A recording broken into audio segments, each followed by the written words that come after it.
I bet you thought I was gonna miss a day of Vlogmas. Ha! But I'm not. Hello, it's Haley. Welcome to another bookish video.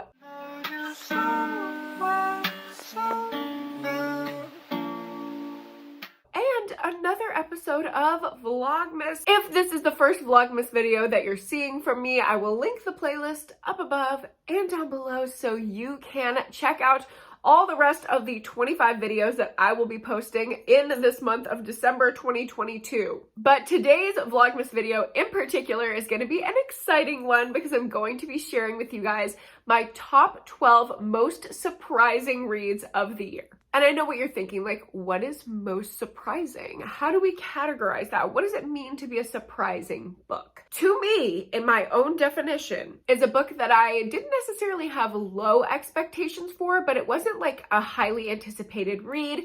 It wasn't a 5-star prediction, but it knocked my socks off and it was good enough to make it into this video where it surprised me so much that I have to tell you guys about it. These are ones that I highly, highly recommend that I kind of would have overlooked, and ones that I think are totally underrated. They're all books that I read in this year. They're mostly horror and thriller books because that's what I read. Without further ado, let's go ahead and get into the video. I will go ahead and start with horror. So I have 5 horror, 5 thrillers, a nonfiction, and a fantasy romance. What? Yeah, that's why it's surprising. Let me go ahead and dive into horror first. You can probably guess the first book that's going to be on that list, and that is One Bloody Thing After Another by Joey Como. I've talked about this book so much this year. I randomly picked this one up at Half Price Books because of the cover. It's literally so interesting, and I've never seen a title done like this before. So I was like, you know what? It's $5? Let me go ahead and buy this weird little horror book.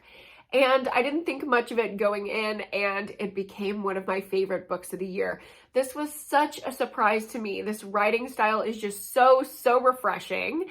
It is a horror novella following a few perspectives, but mostly the perspective of a little girl who is discovering that she is queer because she has a crush on her female best friend. We follow her, the friend, a couple other people in their neighborhood as they get up into just some weird horror-fied antics. Everything is just kind of weird, uncomfortable, off-putting, but in a darkly comedic way that was just very, very pleasing to me.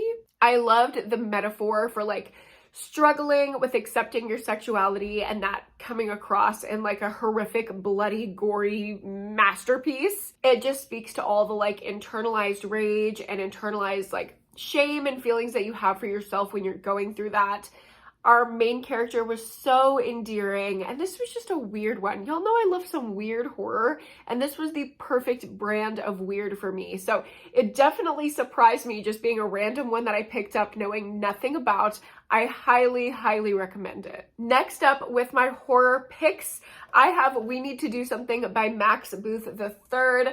This one I went into closer to the beginning of the year, thinking that it was just going to be an enjoyable little post-apocalyptic horror read, but little did I know it would become one of my favorite books that I read this year. It was such a surprise, and such a pleasant surprise too. I absolutely flew through this book. If you're looking for a fast-paced horror, this is it. It follows a family who has to shelter in place during a storm. There's like a tornado warning, so they all just, go into the master bathroom and they're like, okay, we're gonna sit here for 20 minutes until the tornado sirens go off. But then the apocalypse happens and the world outside of the bathroom goes completely nuts. So the only safe place they have is this little bathroom. Not only is that the only safe place where they know what's happening, but it's also the only contained place because a tree actually fell on their house and trapped them in the bathroom. So they can't open the door. They can't even get out if they wanted to. Just that concept is so scary, being locked in a bathroom with your entire family. Yeah, no. But the weird, speculative, ambiguous elements really did it for me. And again, we're following a queer female main character. It was such a pleasant surprise to see that representation in horror. I love it. And I just think this book was done really well. I also loved the movie adaptation, but I know that's a very unpopular opinion, so maybe don't watch the movie, but I liked it, so you never know. This one was definitely a surprise for me. I also have The Test by Sylvan Newell. I read this one in a very controversial horror blog where I did not enjoy a lot of the horror that I was reading, but this one was the pleasant surprise of that vlog. I went into The Test knowing that it was horror that had a little bit of commentary on a citizenship test and how it can literally feel like real life horror. It is life or death for the people that take this test. I already liked that concept going in, but the execution just so far exceeded my expectations. There are these extra, again, those speculative futuristic elements just popped this book off for me. I absolutely loved it. The commentary was perfect. The characters are endearing. The writing was just A1. It was perfect. This book is a perfect novella. I would be so proud if I wrote this. The things that it has to say on top of being just a horrifying piece of literature in itself gets the job done. The next surprising horror book that I read this year was Below by Laurel Hightower. I heard kind of mixed things about this one, but the plot just sounded like it would intrigue me, so I went ahead and picked it up. Thought it would just be a fun, fast horror read, and again, this was one that just completely blew me away and stood out to me out of all the novellas that I've read in 2022.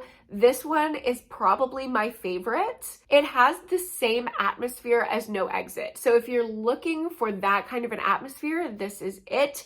It's a girl driving home on these snowy roads. She's trying to make it, but she gets caught in a snowstorm. It's that snowy, isolated, high octane atmosphere. Everything feels like a powder keg that's about to explode. Everything is on edge. Not only could the elements take our main character out, but there are also these speculative horror elements, and our main character is stranded on the side of the road with a man who we don't know has good intentions, bad intentions, and for me, a man, just a human man, is so much more horrifying than any speculative horror I could imagine. And it also has retelling elements of that classic little horror story about Mothman, hence the cover. And it's basically a girl who gets into this snowy, isolated, dangerous situation and encounters Mothman-like creatures. It is so intense and fast-paced. I just loved every minute of my reading experience. And my last surprising horror book of 2022 is The Cotton Candy Massacre by Christopher Robertson. I loved this book. This one I heard about on TikTok, and book talk recommendations can go either way for me. I feel like they're not the most high quality recommendations. I'm so sorry to all the book talkers out there. I've just read way too many duds on the recommendation of a TikToker, but this one did not do me wrong. I don't know. I went in with very mid expectations, okay, this is a TikTok rec. We don't know how good it's going to be. But it was so phenomenal. It was just the most fun time that I've had reading a horror book in so long. It is set at a carnival, and all these different people show up to just partake, have a good time at the carnival. But instead, they get thrown into a nightmare of murderous clowns because something is going on at this carnival. There was a massacre there years and years and years and years ago, and the spirits of the people who committed that massacre might be coming back to commit another. These characters were so interesting. I love a carnival setting for a slasher, and this was pretty extreme gore. I have to say, I love extreme gore. A lot of horror books don't match the level that I'm looking for, but this one definitely went there, and I really appreciated that. I loved the creativity behind the kills and the fact that this wasn't just a straightforward slasher. There were these extra kind of spooky elements in there to add intrigue and pump up the pace of the book. I actually cared about the characters as well, which was helpful. This was just a really great kind of take on the carnival slasher subgenre of horror that I love so much. This one has done it better than many others that I've read. and I've read a lot. Now, before we get into the thrillers, I want to do my two little randos, starting with the fantasy romance. I have Neon Gods by Katie Roberts. This one was a total surprise for me. I randomly picked up this book because I was wanting some smut. Okay, I'm not gonna lie. I was looking for a smutty little book, and this one had great reviews. I was a little nervous about the fantasy Greek mythology aspects, but I was like, you know what? Hopefully I like it. Let's just give it a try. And I'm so glad I did. I never would have thought that this was going to be a 5-star book for me, but it was. I don't know what just hit for me, but I loved this Hades and Persephone retelling. I read it on a Patreon live stream with McKay. We were buddy reading it. We started at the same time. McKay ended up rating it 1 star. I give it 5. Okay, it was just, I thought I was going to go in the same direction as McKay, and we were just going to have this drag fest about this smutty little book, but the gag is, I ended up really loving it. And if that's not a surprise, I don't know what it is. We are basically following Hades and Persephone. Hades is like the ruler of the underworld in this like urban fantasy version of Mount Olympus. And Persephone is about to be married off to Zeus, who's like the president of their little Mount Olympus city, but in present day United States. She does not want to be married to Zeus, so she runs to the underworld and she falls into Hades' clutches, and he kind of starts to do whatever he wants with her. And they have a good little time. And then it turns into an adorable romance. So it's not just like wham bam, thank you ma'am, we're done, it's just smut. There's like actually a cutesy little romance at the end, which I liked. Very surprising that I enjoyed a book with fantasy elements this much, but that romance just really hit. Katie Roberts knows what they're doing in that regard for sure. And I'm sure you're surprised to know that one of my favorites this year is a non-fiction book. That would be American Kingpin by Nick Bilton. This does not read like a true crime book. This does not read like nonfiction at all. You read this and it is such a wild telling of this actual story that happened that it feels like fiction. I was reading this as if it was a thriller. I could not imagine or conceptualize that this is a real thing that happened. And it made me fall down a complete rabbit hole after I read it. I had to watch all the documentaries, have all the information about the dark web. I was completely immersed in this world. This nonfiction book details the creation and fall of the Silk Road on the dark web, which is basically the Amazon.com for illegal things. Like you can just click add to cart for heroin, a hitman, a gun, just like all of these random illegal things that you cannot buy like at the Walmart down the street. Well, maybe you could buy a gun at the Walmart, but anyway, that is what this story is about. And the creator of the Silk Road is actually from where I live. So all of these places that were referenced, I knew, like I could picture it so easily in my mind, and this actually happened. So it was like just a mind fuck for me to know that this happened like right down the street from me. It was such a wild telling of this real life event, and I was just blown away. The writing was so effective. It really immerses you in the story. And obviously it's real, so it's gonna feel real, but like I've never read a nonfiction that immerses you like a fictional thriller immerses you in the story. I highly recommend this book, even for readers who are put off by nonfiction, usually don't read true crime, mostly just read thrillers. I think you will enjoy this. Okay, the sun is setting, so I had to turn my big lights on. Sorry for the lighting change, but let's go ahead and get into what everyone's probably been waiting for at this point, my most surprising thrillers of 2022. First up, we have Fierce Kingdom by Jen Phillips. This is about a mother and son who get trapped in a zoo during an active shooter situation. And this was the most heart-pumping book that I read this year by far. It was so fast-paced. Once it sucked me in, I could not get myself out. I started reading this thinking I was just going to read a couple chapters, and then I think I was about to make dinner, and we ate. Me and Cameron ended up eating so late that night because I could not put this book down. It was so surprising. I had not heard amazing things about this book. I heard good reviews, but nothing like the reading experience ended up being for me. It was so good. You could feel the emotions that this mother had as she was trying to protect her son throughout this whole ordeal. And obviously, shooter situations are becoming more and more prevalent, at least in America, where I live. So it felt very real and very visceral, and the descriptions felt like something that you've seen on the news. I just did not expect to be so immersed and so attached to these characters and this setting. It has that moral dilemma kind of element that I love in my thrillers. If you're looking for something fast-paced to get you out of a slump, I know this one doesn't have wonderful reviews, but just trust me, it is a lifesaver if you're in a slump. Next up, we have We Were Never Here by Andrea Bartz. This is a thriller about toxic female friendship. It's kind of like a little bit of a play on the single white female trope, where two best friends are long distance, but they meet up every year to go on this vacation to make sure that they spend time together and reconnect and catch up. Well, their vacation last year, they ended up killing a man in self-defense, but one of the friends kind of seemed like she liked it. Like maybe it wasn't so much self-defense, maybe she wanted to just kill the guy.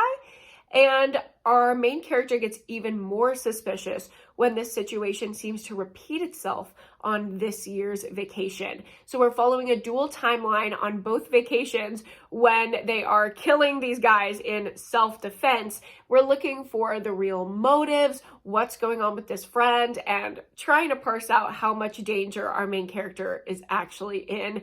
It was so fast-paced. Again, this was one that I got from Book of the Month and I didn't hear too much about it. And then once I dove into it, it's like I could not put it down, which was such a surprise to me. It just like took off with the pacing. It goes crazy at the end. It was so entertaining. And again, I just loved our main character so much.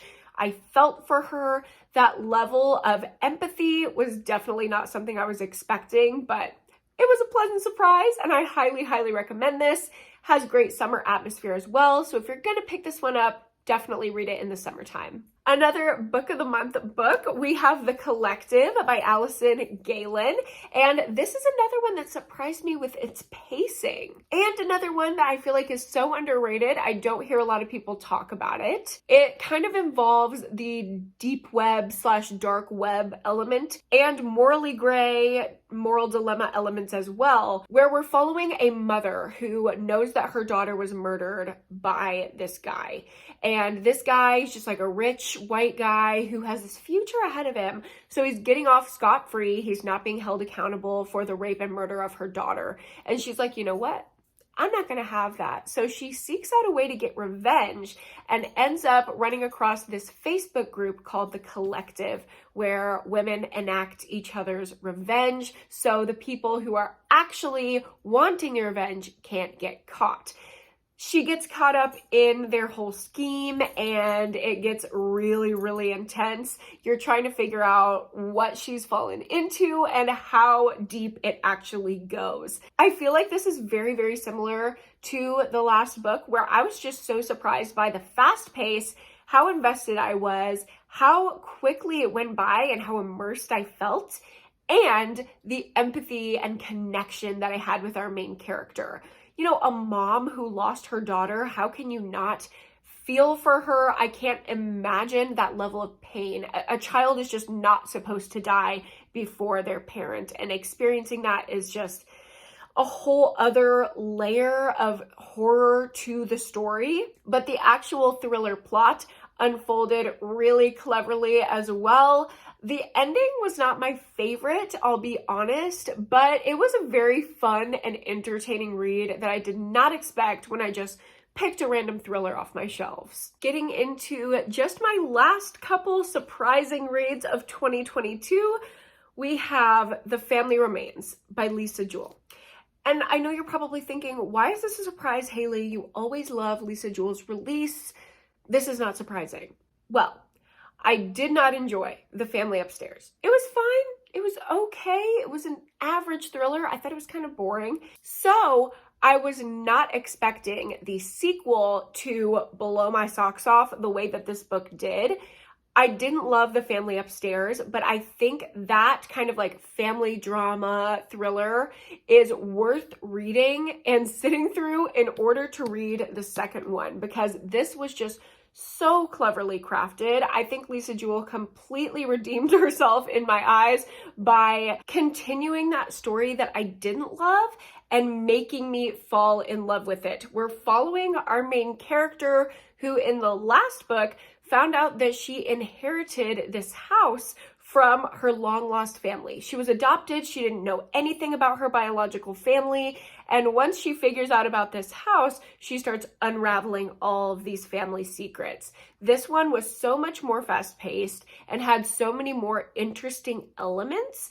I was so surprised by the tea that was in this book, because the first book, it was trying to give tea, but to me, like I said, it was a little bit boring. This one did not fall into that at all. I was invested from the word go. We had a more zoomed in lens on the characters that I did enjoy from the first book that I thought we didn't get enough of. It just basically took everything that I didn't like about the first book and fixed it. So I applaud Lisa Jewell for this book. I love it, but it was definitely a surprise. I did not expect to love it at all. And the last book on my most surprising list is The Appeal by Janice Hallett. I picked this one up not thinking it was going to be a 5-star, but wow, did she catch me off guard. This is a little murder mystery story about this group of rich old people who are in a theater group. Okay, it sounds really, really boring. But this book is straight tea because it is told through like emails, correspondence, text messages, flyers, all of this like media, bulletin board postings. Here's like the texts. So the way that it's told with media is so digestible, fast, and easy to read. And because you're not getting a linear story told through a narrative, you're kind of putting the pieces together, and it makes you feel like your own little investigative journalist self. Like I was giving Nancy Drew as I was reading this book, putting together all the pieces that, of course, Janice Hallett laid out perfectly for me. This book is following an old couple that's in this theater group, and their granddaughter gets cancer, so they appeal for money, hence the appeal. From the community, from the rest of the play, theater, troupe, group, whatever, and these people are giving money, like the community shows up for them, but they continually need more and more and more. And a conspiracy starts that questions if the granddaughter actually even has cancer. And if not, where's this money going? And it all ends and comes to a head with a murder on opening night of their spring production. It is so fun and juicy. It is just a tea-filled murder mystery. I definitely did not expect to have as much fun as I did putting this mystery together.